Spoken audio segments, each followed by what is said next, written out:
People, hope you are doing well. आज हम लोग बात करेंगे चैप्टर 19 सीआरपीसी के बारे में। चैप्टर 19 सीआरपीसी हमें बताता है trial of warrant cases bye magistrate.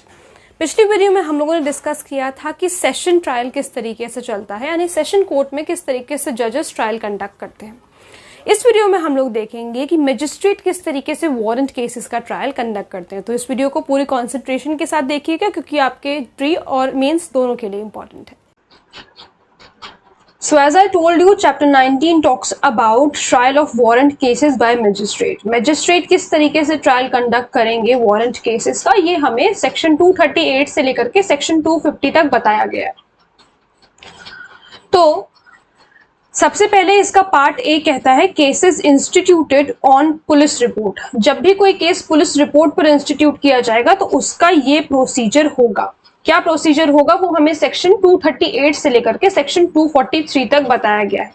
ठीक है, तो सबसे पहले क्या होगा, सबसे पहले होगा कंप्लायंस ऑफ सेक्शन 207, जो कि सेक्शन 238 में कह रहे हैं।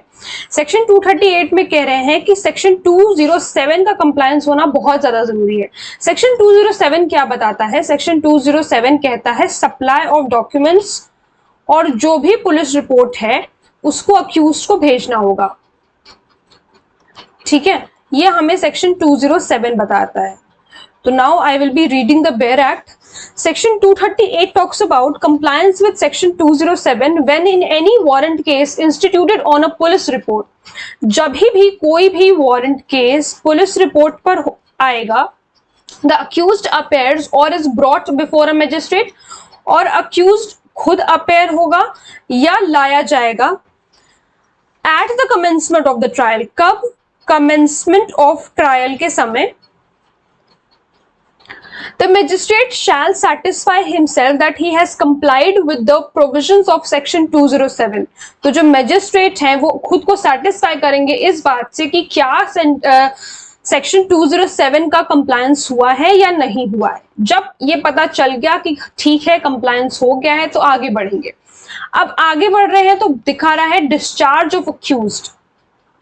अक्यूज को डिस्चार्ज कर देंगे कौन सी सेक्शन के अंदर? ये बहुत ही ज्यादा इंपॉर्टेंट है, याद रखना। सेक्शन 239 के अंदर अक्यूज को डिस्चार्ज कर रहे हैं। ठीक है, now if upon considering, now I'm reading section 239, if upon considering the police report and the documents, police report को कंसिडर करने के बाद, डॉक्यूमेंट्स को कंसिडर करने के बाद जो कि भेजे गए थे मजिस्ट्रेट को under section 173, and making such examination if any of the accused as the magistrate thinks necessary, and after giving prosecution and the accused an opportunity of being heard, the magistrate considers the charge against the accused to be groundless. सारा opportunity of being heard देने के बाद दोनों parties को, अगर magistrate को ऐसा लगता है कि जो चार्जेस हैं ये ग्राउंडलेस चार्जेस हैं, इनका कोई ग्राउंड नहीं है, कोई बेसिस नहीं है, तो he shall discharge the accused and record his reasons for doing so. तो वो अक्यूज्ड को तुरंत से तुरंत डिस्चार्ज कर देंगे और रीजंस भी रिकॉर्ड करेंगे कि क्यों वो डिस्चार्ज कर रहे हैं। अब यहां तक तो बात हो गई कि अगर उनको कोई ग्राउंड नहीं मिले तो उन्होंने डिस्चार्ज कर दिया, बट व्हाट इफ उन्हें ग्राउंड्स मिल गए? तो अगर उन्हें ग्राउंड्स मिल गए तो चार्ज फ्रेमिंग शुरू हो जाएगी, जो कि हमें सेक्शन 240 में बताई गई है। सेक्शन 240 क्या कहता है? सेक्शन 240 कहता है if subsection 1 talks about if upon such consideration, examination if any, and hearing the magistrate is of opinion. अगर कोई कंसिडरेशन पर, एग्जामिनेशन अगर कोई हुई है, उस बेसिस पर अगर मैजिस्ट्रेट को ऐसा लगता है that there is a ground for presuming that the accused has committed some offence, कि अक्यूज ने कोई ऑफेंस तो कमिट किया है, he has committed some offence triable under this chapter which such magistrate is competent to try and which in his opinion could be adequately punished by him। जो कि इस chapter के अंदर ट्राइबल है और मैजिस्ट्रेट जो है वो कॉम्पिटेंट है उसको ट्राई करने के लिए और एडिक्वेटली उसको पनिश करने के लिए, तो he shall frame the charge in writing. Charge हमेशा ही इन राइटिंग होता है, कभी भी ओरल नहीं होता है। ठीक है, तो ये शैल है यहाँ पर।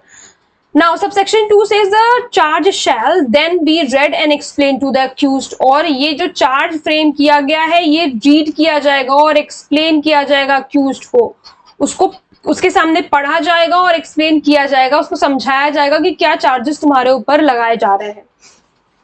ये हमें सेक्शन 240 बताया। अब देखो, जब फ्रेमिंग ऑफ चार्ज हो गया तो हम लोगों ने पिछले सेशन में भी देखा था, जब हमने सेशन कोर्ट के बारे में बात करी थी तो भी हमने देखा था कि प्ली ऑफ गिल्टी आता है फ्रेमिंग ऑफ चार्ज के बाद। अब कोर्ट पूछेगी कि क्या आप गिल्टी प्लीड कर रहे हो या आप गिल्टी प्लीड नहीं कर रहे हो। अगर आप गिल्टी प्लीड कर रहे हो तो तुरंत से तुरंत कन्विक्शन हो जाएगा। If you are pleading guilty तो तुरंत से तुरंत कन्विक्शन हो जाएगा। And if he does not plead guilty तो उसके आगे की सारी प्रक्रिया चलेगी। प्रोसिक्यूशन का एविडेंस मांगा जाएगा, डिफेंस का एविडेंस मांगा जाएगा, ये सारी चीजें इसके आने वाले सेगमेंट में हम लोग देखेंगे। तो देखो अब क्या हो रहा है कि जब अक्यूज्ड गिल्टी प्लीड कर दे रहे हैं तो कन्विक्शन हो जा रहा है। अक्यूज्ड प्लीड गिल्टी कब, मतलब कब ये प्ली वाला कब लिया जा रहा है, सेक्शन 241 में ये प्ली ली जा रही है। तो section 241 talks about if the accused pleads guilty the magistrate shall record the plea. Magistrate जो है वो शैल रिकॉर्ड द प्ली। तो मैजिस्ट्रेट को ये शैल है, ये मैंडेटरी है कि वो प्ली तो रिकॉर्ड करेंगे ही करेंगे and may in his discretion convict him thereon. लेकिन डिस्क्रिशन पर क्या बात है, ये हम लोगों ने पिछले सेशन में भी देखा था कि डिस्क्रिशन पर क्या बात है। डिस्क्रिशन पर है कि वो कन्विक्ट करेंगे या नहीं करेंगे। कन्विक्ट करना नहीं करना ये मैजिस्ट्रेट की मर्जी है, लेकिन उन्हें प्ली रिकॉर्ड करनी पड़ेगी कि क्या वो गिल्टी प्लीड कर रहा है या वो गिल्टी प्लीड नहीं कर रहा है। ठीक है, तो यहां तो हो गई ये बात। अब सेक्शन 242 की तरफ बढ़ते हैं तो वो हमें इस सेगमेंट के बारे में बताता है, do not pleads guilty. If he do not plead guilty then what will happen. तो एविडेंस लिया जाएगा प्रोसिक्यूशन से। If the subsection 1 says if the accused refuses to plead, अगर अक्यूज्ड रिफ्यूज कर दे प्लीड करने से, गिल्टी प्लीड करने से, अगर अक्यूज्ड रिफ्यूज कर दे रहा है गिल्टी प्लीड करने से, ठीक है, और डज नॉट प्लीड, और या तो वो प्लीड नहीं करता, बेसिकली यहां पे बात समझो कि वो नॉट गिल्टी कहता है, ठीक है, और या फिर जो मैजिस्ट्रेट हैं वो उसे कन्विक्ट नहीं करते हैं अंडर सेक्शन 241। 241 क्या कह रहा है कि उसको यहां पर जो उसको कन्विक्ट करना था वो उन्होंने कन्विक्ट नहीं किया। ठीक, the magistrate shall fix a date. तो ये सबसेक्शन 1 की बात मैं कर रही हूं। मैजिस्ट्रेट जो है एक डेट फिक्स करेंगे। किसके लिए डेट फिक्स हो रही है?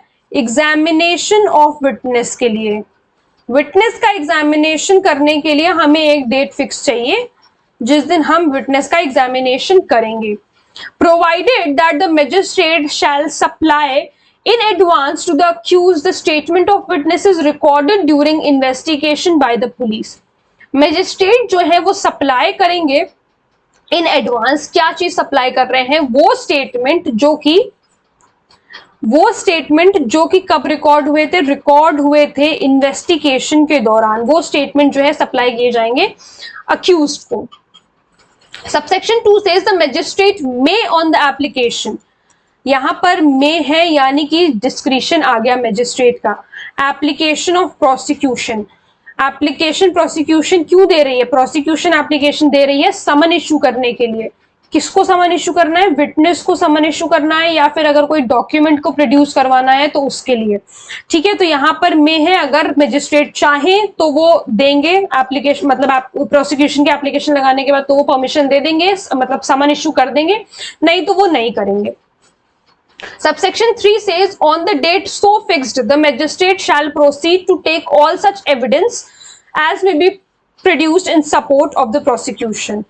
प्रोसिक्यूशन के सपोर्ट में जो भी एविडेंसेस हैं वो जिस दिन ये डेट फिक्स करी जा रही है, उस दिन सारे एविडेंसेस जो है वो मैजिस्ट्रेट लेंगे, परमिट करेंगे। तो ये तो हुई हमारी एविडेंस फॉर प्रोसिक्यूशन की बात। अब भाई डिफेंस भी तो अपना कुछ एविडेंसेस पेश करेंगे ये बताने के लिए that I am not guilty. तो एविडेंस फॉर प्रोसिक्यूशन हमने सेक्शन 242 में पढ़ा, एविडेंस फॉर डिफेंस हम सेक्शन 243 में पढ़ेंगे। अब एविडेंस फॉर डिफेंस कहां आ रहा है? सेक्शन 243 में आ रहा है। सेक्शन 243 में हम डिफेंस के बारे में बात कर रहे हैं। ठीक है, कह रहा है section 243 Subsection 1 says the accused shall then be called upon to enter upon his defense and produce his evidence, and if the accused puts in any written statement the magistrate shall file it with record। यहाँ पर accused को कहा जा रहा है कि आप आए, अपना डिफेंस पेश करें, और अगर वो कोई रिटन स्टेटमेंट फाइल कर रहा है तो मैजिस्ट्रेट का काम क्या है कि अगर वो कोई रिटन स्टेटमेंट दे रहा है तो मैजिस्ट्रेट क्या है, उसे फाइल करेंगे। ये हो गई।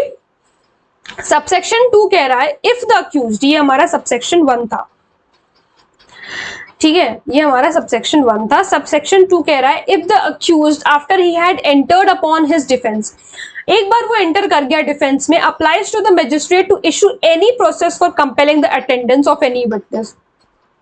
अगर अक्यूज ने एप्लीकेशन लगाई कि मुझे विटनेस चाहिए, ठीक है, for the purpose of examination, वो एग्जामिनेशन के पर्पस के लिए भी मांग सकता है विटनेस को, या क्रॉस एग्जामिनेशन के लिए भी मांग सकता है, और the production of any document, या फिर किसी डॉक्यूमेंट के प्रोडक्शन के लिए भी मांग सकता है। द मैजिस्ट्रेट शैल इशू, यही हम लोगों ने शैल वर्ड पिछले सेगमेंट में भी डील किया था, जहां हम लोगों ने चैप्टर 18 पढ़ा था।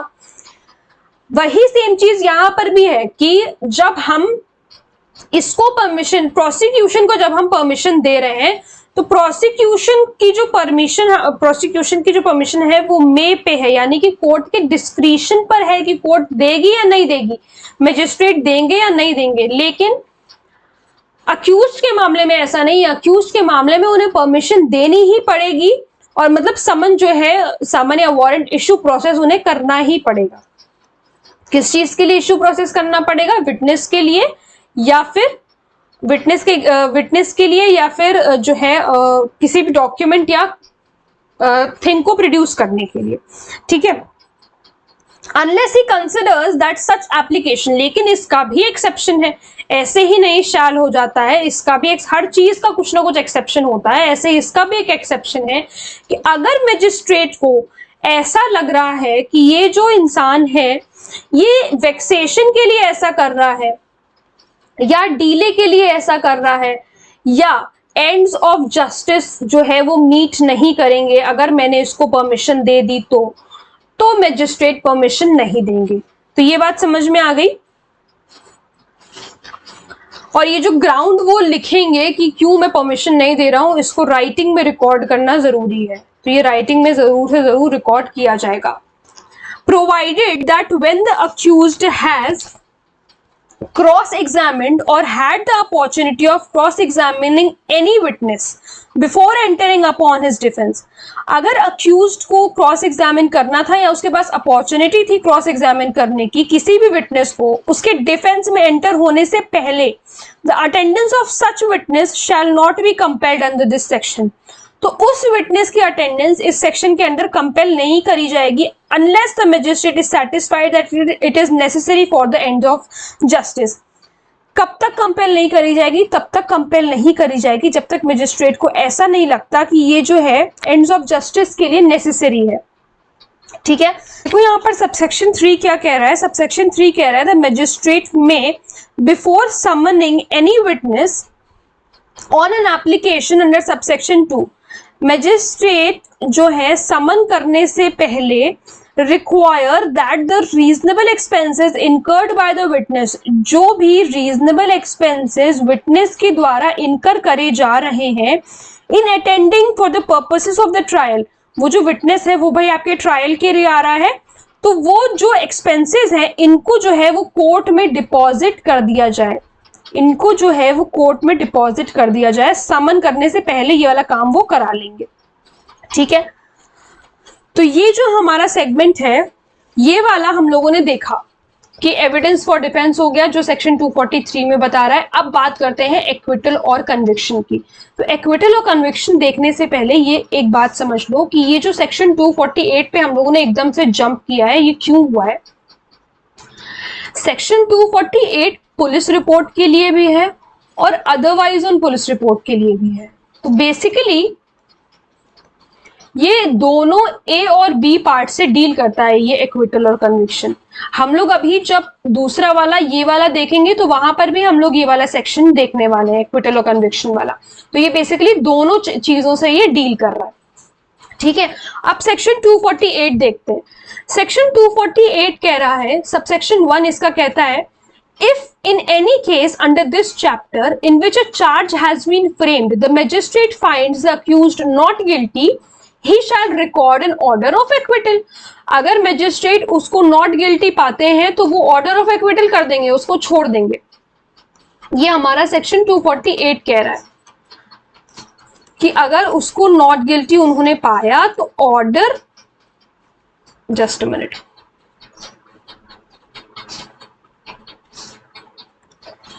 हाँ, तो अब तुरंत से ऑर्डर ऑफ एक्विटल कर दीजिए। उसको नॉट गिल्टी पाया, सारे एविडेंसेस पेश होने के बाद, सब कुछ होने के बाद भी अक्यूज को नॉट गिल्टी पाया गया, तो order of acquittal. Subsection 2 says where in any case under this chapter the magistrate finds the accused guilty। दूसरी बात क्या कह रहा है कि अगर मैजिस्ट्रेट को ऐसा लगा कि वो गिल्टी है but does not proceed in accordance with the provisions of section 325 और section 360, लेकिन वो जो है वो सेक्शन 325 की वजह से सेक्शन 360 की वजह से he shall after the hearing the accused on the question of sentence pass sentence upon him according to law। देखो कि अगर सेक्शन 325 या 360 का बेनिफिट नहीं दिया गया है, अगर सेक्शन 320, देखो फिर से इस बात को समझो, सबसेक्शन 2 ये कह रहा है कि अगर गिल्टी पाया गया अक्यूज्ड और सेक्शन 325 एंड सेक्शन 360 का बेनिफिट उसको नहीं मिला है, तो क्या होगा, कब हियरिंग होगी, किस चीज की, क्वेश्चन ऑफ सेंटेंस की, तभी हियरिंग होगी क्वेश्चन ऑफ सेंटेंस की, और उसको सेंटेंस किया जाएगा अकॉर्डिंग टू लॉ। अब सेक्शन 325 क्या है? सेक्शन 325 ये है कि प्रोसीजर, इस सेक्शन में प्रोसीजर बताया गया है कि जब मैजिस्ट्रेट सेंटेंस पास नहीं कर सकते हैं सफिशिएंटली, जब उनके पास पावर नहीं है सफिशिएंटली उसको सेंटेंस देने की, तो वो क्या करेंगे, सीजेएम के पास ट्रांसफर कर देंगे उस केस को। ये सेक्शन 325 में बताया गया। सेक्शन 360 हम सब जानते हैं, प्रोबेशन ऑफ गुड कंडक्ट और एडमोनिशन के बारे में बात करता है। तो ये कह रहा है कि अगर इसका बेनिफिट नहीं मिलता है तो ही जो है क्वेश्चन ऑफ सेंटेंस होगा।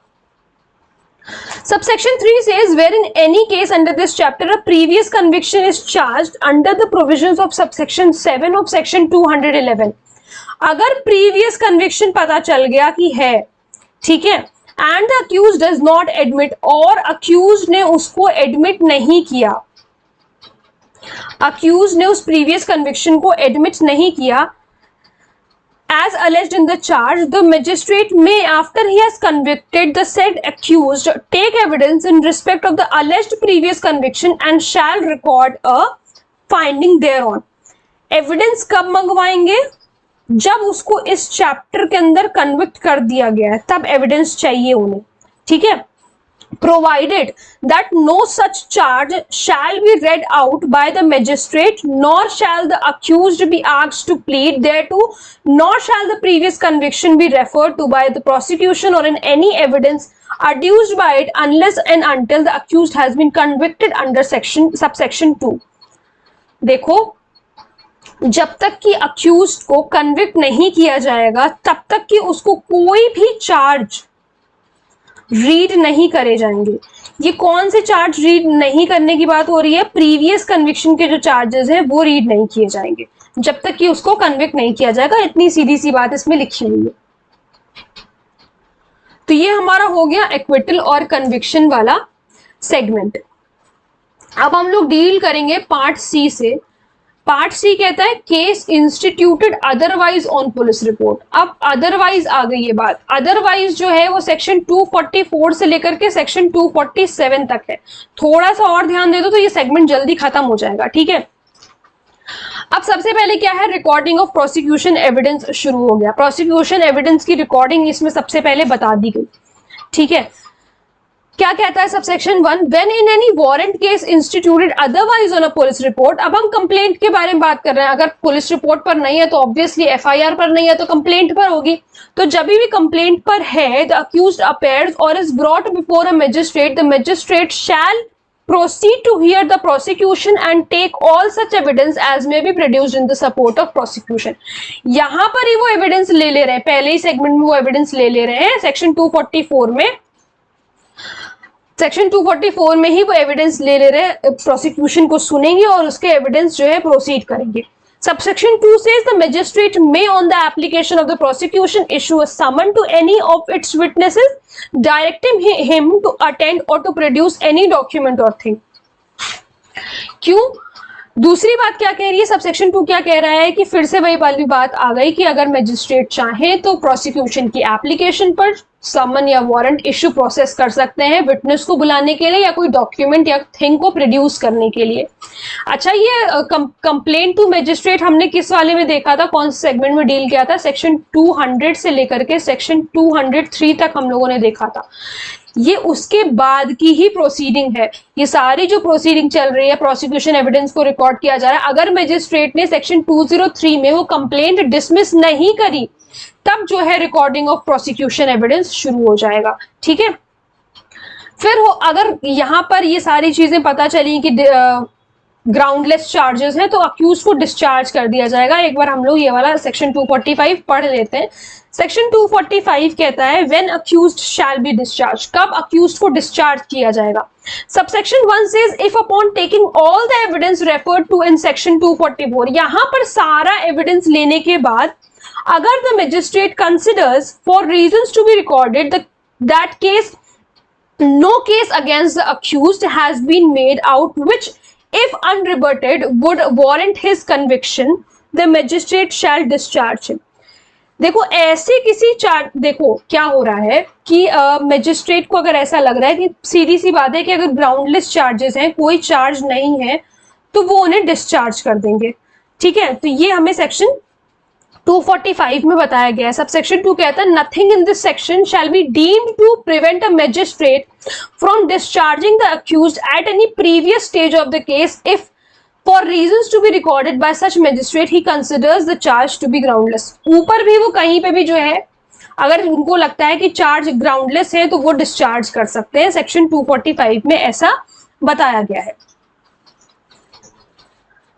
फिर आते हैं सेक्शन 246 पे। अब डिस्चार्ज अगर नहीं किया गया, अगर मैजिस्ट्रेट को लगता है कि कोई ऑफेंस कमिट हुआ है, तो फिर सेक्शन 246 बात करेगा जो कि फ्रेमिंग ऑफ चार्जेस के बारे में बताता है। चार्जेस उसके खिलाफ फ्रेम किए जाएंगे।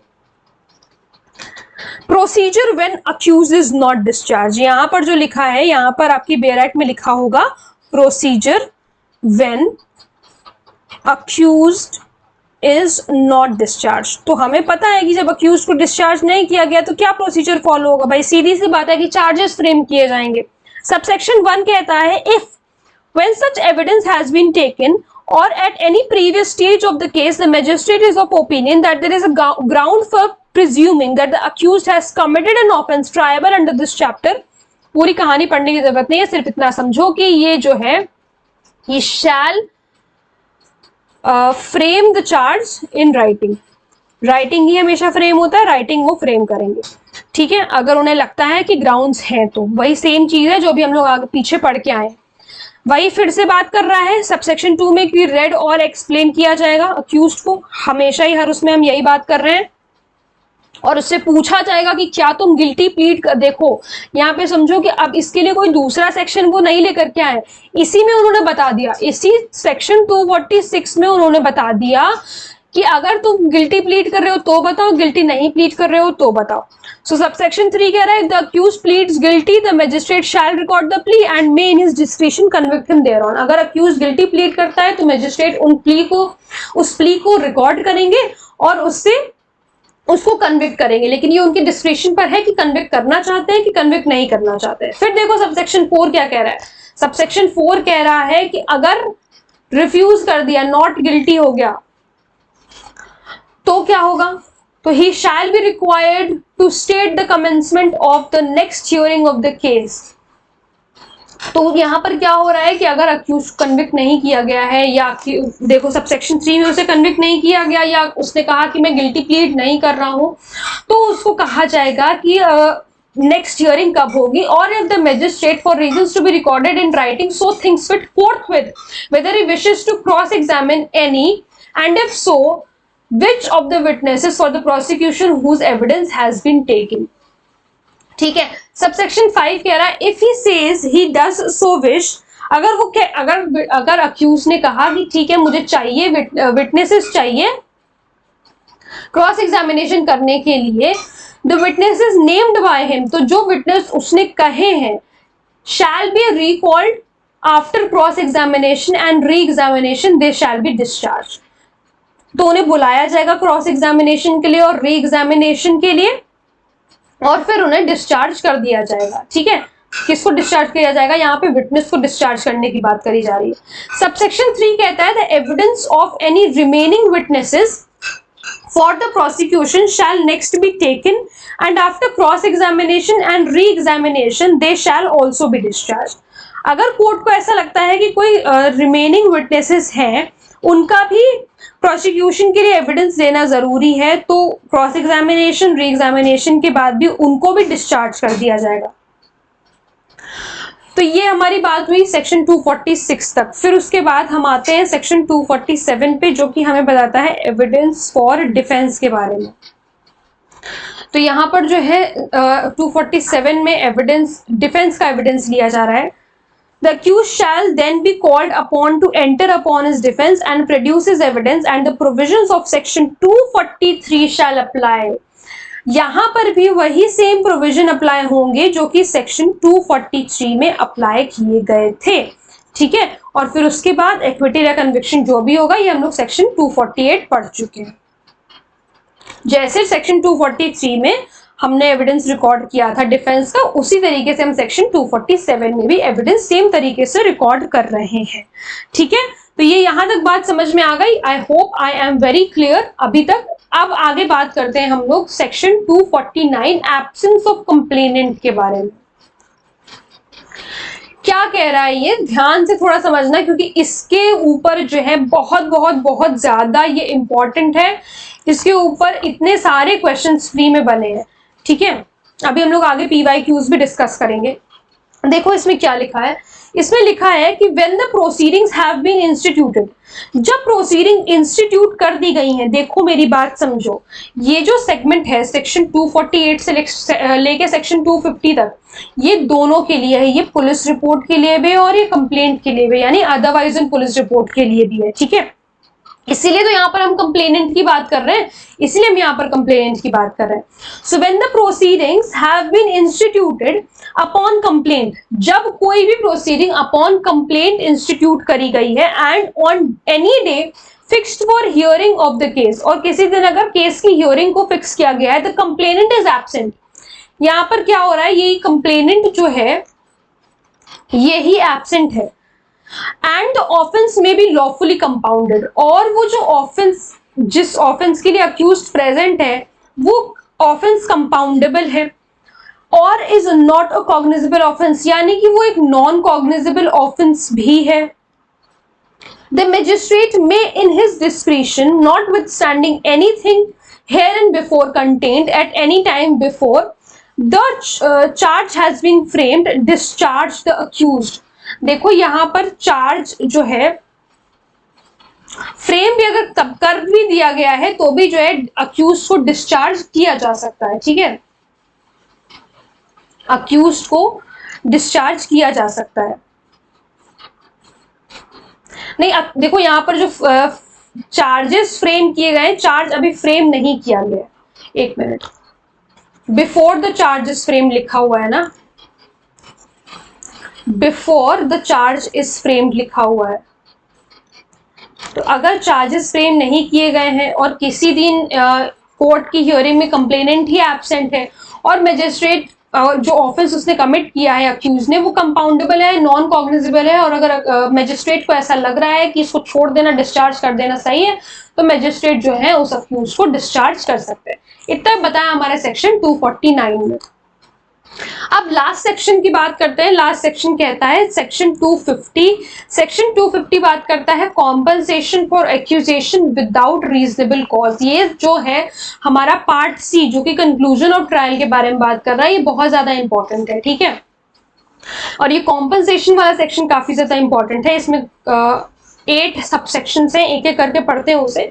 सबसे पहला कहता है if in any case instituted upon complaint or upon information to a police officer. देखो यहाँ पर मैंने आपको बताया ना कि ये जो तीनों सेक्शंस हैं ये पुलिस रिपोर्ट के लिए भी हैं और अदरवाइज ऑन पुलिस रिपोर्ट के लिए भी हैं, यानी कि कंप्लेंट के लिए भी हैं।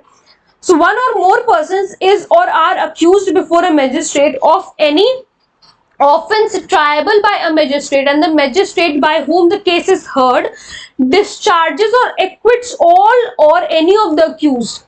मैजिस्ट्रेट अगर डिस्चार्ज कर देते हैं, सबसेक्शन 1 कह रहा है कि अगर मैजिस्ट्रेट डिस्चार्ज कर देते हैं या एक्विटल हो जाता है, ठीक है, and is of opinion that there was no reasonable ground for making the execution against them, और अगर उन्हें ऐसा पता चलता है कि कोई भी रीजनेबल ग्राउंड नहीं था, by his order of discharge or acquittal, if the person upon whose complaint or information the accusation was made is present, call upon him forthwith to show cause why he should not pay compensation. Complainant को बुलाया जाएगा, complainant को बुलाया जाएगा और उससे पूछा जाएगा कि वाई, क्यों तुमसे कॉम्पनसेशन ना मांगा जाए, ठीक है। To such accused or to each any of such accused when there are more than one, or if such person is not present, direct the issue of summons to him to appear and show cause as aforesaid. देखो अगर या तो वो present है complainant, तो उससे तुरंत बुला करके उसको पूछा जाएगा कि किस बिहाफ पे आपने इनके ऊपर जो है ये फॉल्स चार्जेस लगाए हुए हैं, ठीक है। अगर मजिस्ट्रेट को कोई रीजनेबल ग्राउंड्स नहीं मिलते हैं तो ये तो पहली बात, जब हमारा कंप्लेनेंट प्रेजेंट है। अगर हमारा कंप्लेनेंट एब्सेंट है तो उसको इश्यू प्रोसेस कर दिया जाएगा, समन भेजा जाएगा कि आप आइए कोर्ट में और हमें शो कॉज करिए कि क्यों आपसे कंपनसेशन ना लिया जाए, क्योंकि आपने इन लोगों को परेशान किया। सबसेक्शन 1। सबसेक्शन 2 कहता है the magistrate shall record and consider any cause which such complainant और इन्फॉर्मेंट मस्ट शो। ये जो कॉज वो रिकॉर्ड करेंगे, इस कॉज को रिकॉर्ड करना है, सबसे पहली बात तो यही कह रहा है। दूसरी बात, and if he is satisfied that there was no reasonable ground for making such acquisition, और अगर यहां पर वो सेटिस्फाई हो गए कि कोई भी एक्विजिशन का रीजन नहीं था, तो वो क्या करेंगे, यहां पर वो जो है कॉम्पनसेशन को बता रहे हैं कि कितना कॉम्पनसेशन दिया जाएगा। 1 minute. May for the reasons to be recorded make an order for compensation. Subsection 2 में वो ऑर्डर दे रहे हैं कॉम्पनसेशन के लिए कि आप कॉम्पनसेट करिए अक्यूज्ड को to such amount not exceeding of fine he is empowered. ये लाइन बहुत इंपॉर्टेंट है, not exceeding fine he is empowered to give.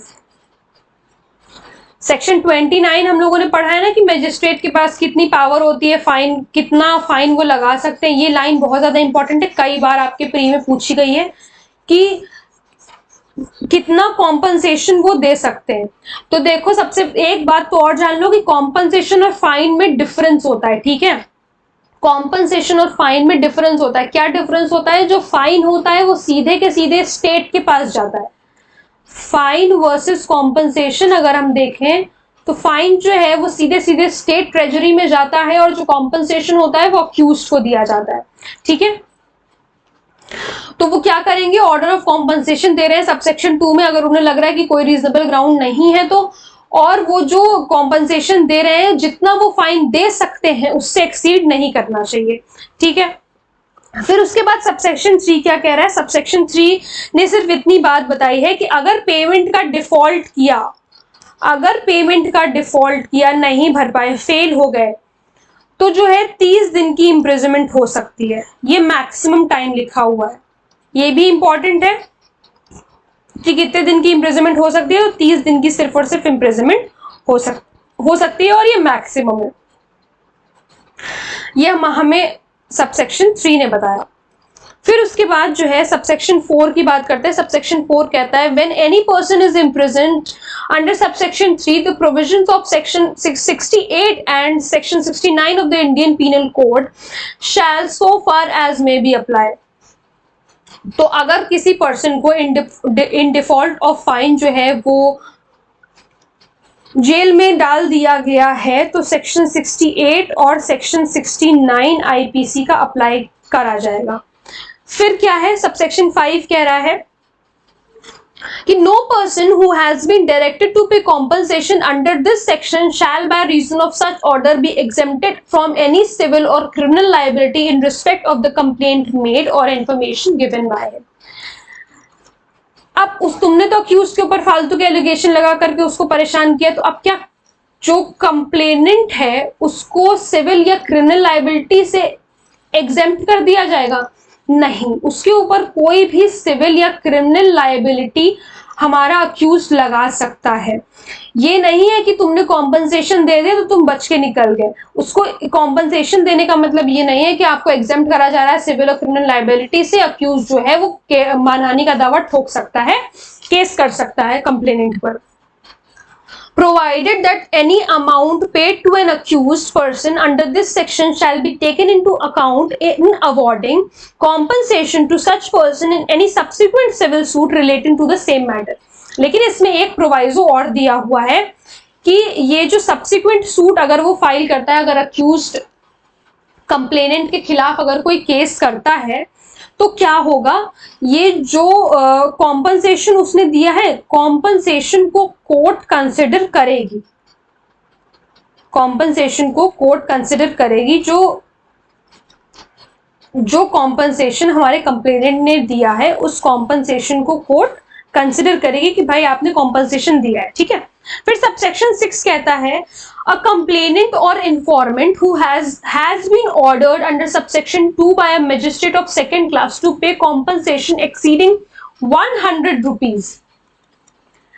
जो JMSC है अगर 100 रुपए से ज्यादा का कॉम्पनसेशन लगा दिया, सो मे अपील फ्रॉम दैट ऑर्डर। तो ये जो कंप्लेनेंट है ये अपील कर सकते हैं, ये अपील कर सकते हैं इस ऑर्डर के लिए। अगर 100 रुपए से ज्यादा का है, 100 रुपए से कम का है तो नहीं कर सकते, 100 रुपए से ज्यादा का है तो कंप्लेन कर सकते हैं। एज इफ सच कंप्लेनेंट और informant had been convicted on trial by such magistrate. और ये अपील इस तरीके से करेंगे जैसे कि इनको कन्विक्ट कर लिया गया था उस ट्रायल के लिए, ठीक है। अगर 100 रुपए से ज्यादा है तो फिर देखो क्या है, एक मिनट,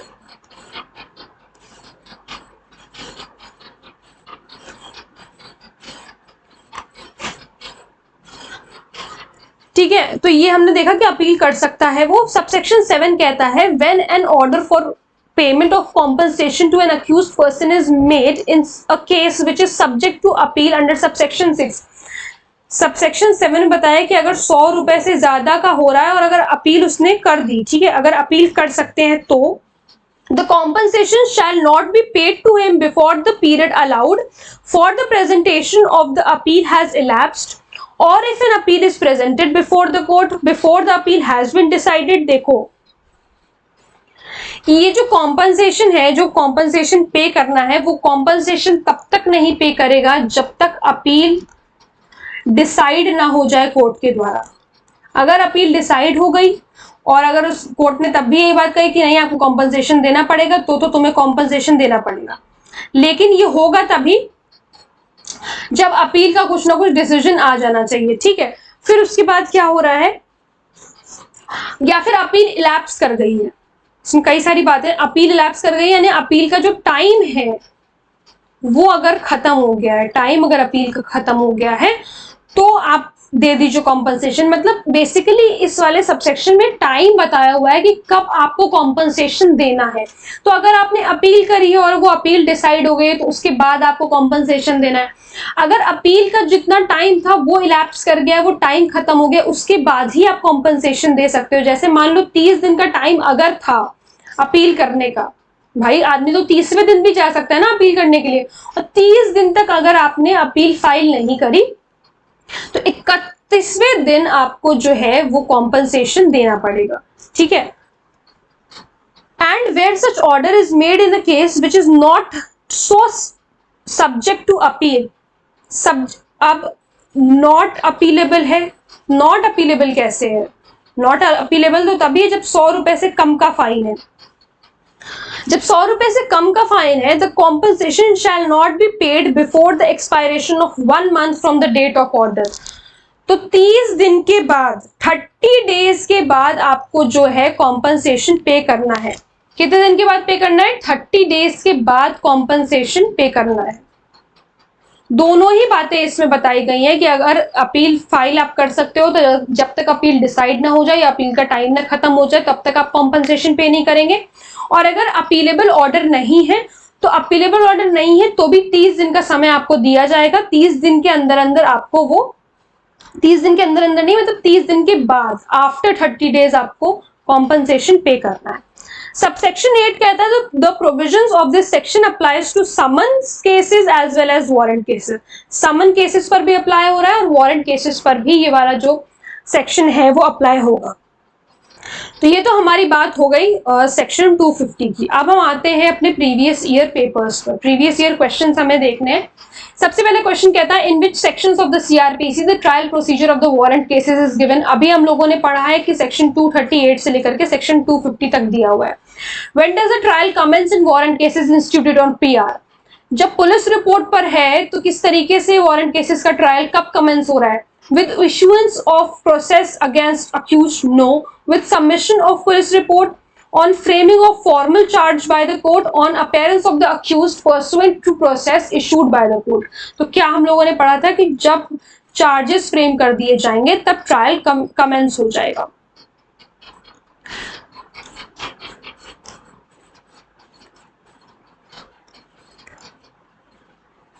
फिर उसके बाद है if the complainant is absent on the day fixed for hearing of a warrant case. ये मैंने अभी आप लोगों को बताया था ना, बहुत इंपॉर्टेंट है ये। सेक्शन 249 में हम लोगों ने इसे पढ़ा है।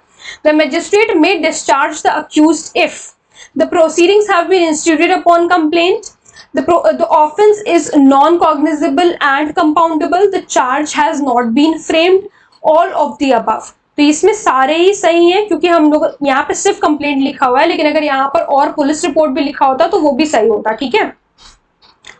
If the accused pleads guilty, the judge has no discretion to convict him. Option B, the discretion to convict him. The discretion to convict him after recording his plea. The discretion to convict him depending upon corroboration of evidence.